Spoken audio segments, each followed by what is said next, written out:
சரவர பூங்கடத்தில் ஆறு மதலையாய் விட்டவனாம் அரவணைத்தாள் கௌரி அவன் அருமுகனாய் சிரித்தான்.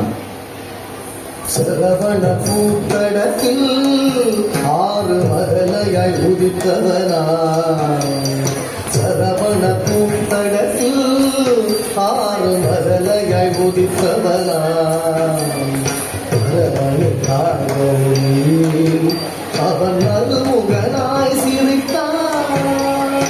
அரவணைத்தாள் கௌரி அவன் அருமுகனாய் சிரித்தான். சரவண பூங்கடத்தில் ஆறு மதலையாய் உதித்தவனாய் அரவணைத்தாள் கௌரி அவன் அருமுகனாய் சிரித்தான். சரவண பூங்கடத்தில் ஆறு மதலையாய் உதித்தவனாய்